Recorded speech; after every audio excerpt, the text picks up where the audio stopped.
Hi, baie welkom by Leer Ken God. My naam is Abigail en in hierdie video gaan ons Exodus 3 doen. Kom ons maak gou ons oë toe en ons vra vir die Here om vir ons die woord oop te maak. God, ons Hemelse Vader, baie dankie vir nog 'n geleentheid om U beter te leer ken. Maak asseblief ons die woord oop sodat ons kan sien wat ons moet sien, hoor wat ons moet hoor en leer wat ons moet leer. Ons bid dit in Jesus se naam. Amen. Okay.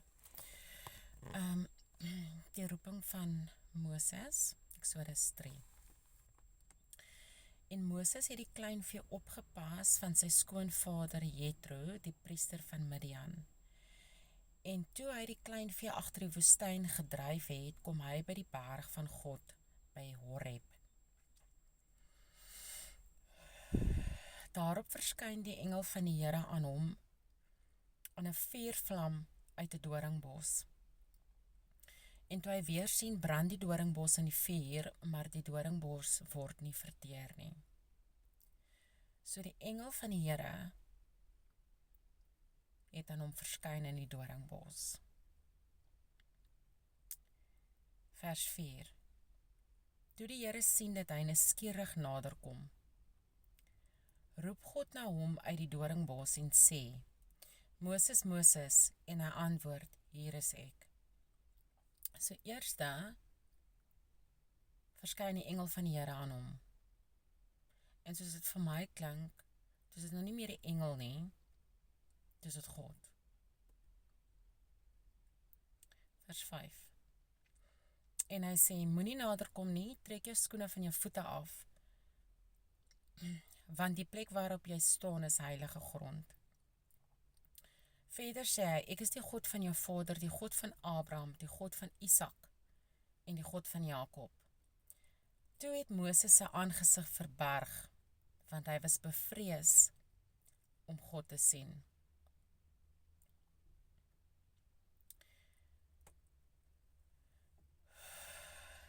En die Here sê, ek het duidelik gesien die ellende van my volk, wat in Egipte is, en ek het hulle jammerklagte oor hulle drywers gehoor, ja, ek ken hulle smarte.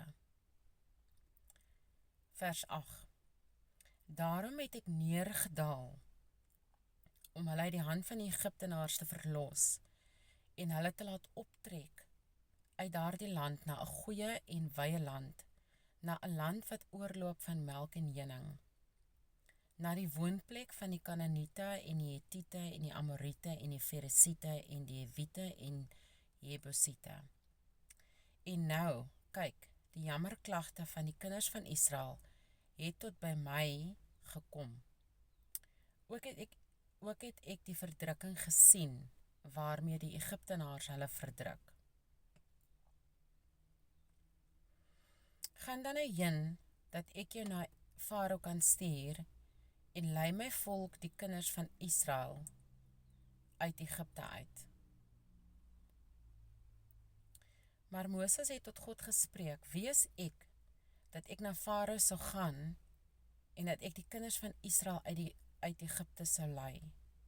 En hy antwoord, ek sal met jou wees, en dit sal vir jou 'n teken wees dat ek jou gestuur het.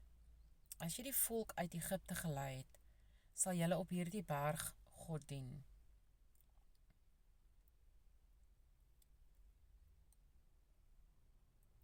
Hierop het Moses tot God gespreek, maar as ek by die kinders van Israel kom en aan hulle sê, die God van julle vaders het my na julle gestuur en hulle my vra, hoe is sy naam, wat moet ek hulle antwoord?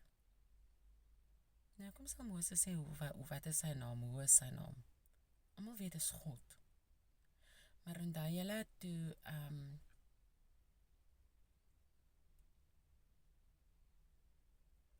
Jakob van sy skoonvader af weggegaan het, nê? Het Rachel mos sy appa se beeldjie, sy afgode gesteel.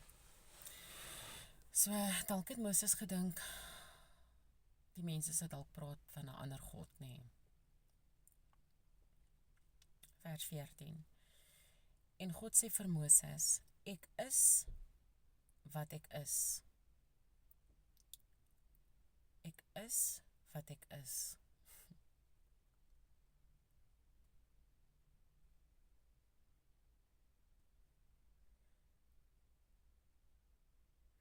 En die Bybel is in hoofletters geskryf. Vers 15. Toe sê God verder vir Moses: Dit moet jy aan die kinders van Israel meedeel.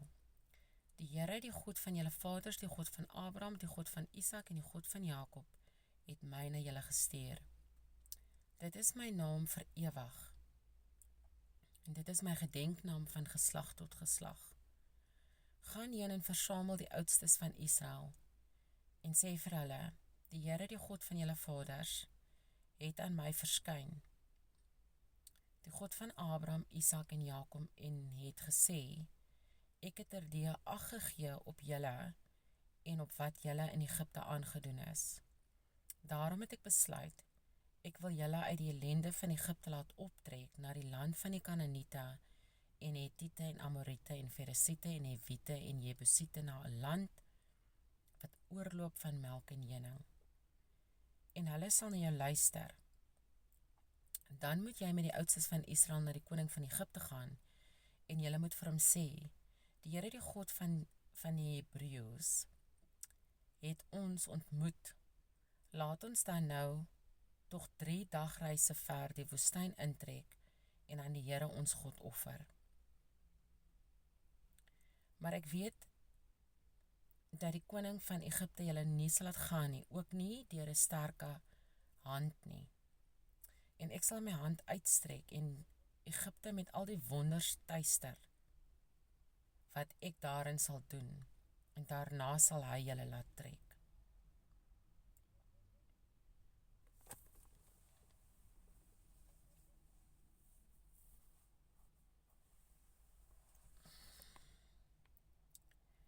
So God het geweet, obviously gaan hulle nie maklik die nageslag van Jakob laat gaan nie. En toe sê God: Ek sal hulle tuister en hy sal hulle eventually vir julle laat gaan.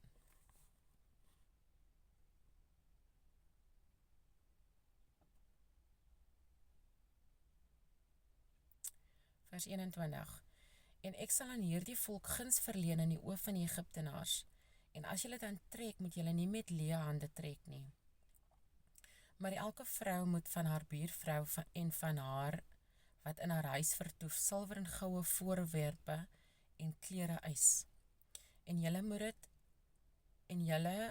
dit op julle seuns en dogters sit en so Egipte beroof. So hulle moet goedjies vat van die Egiptenaars, het God gesê. Okay, dis die einde van Exodus 3. Tot 'n volgende keer.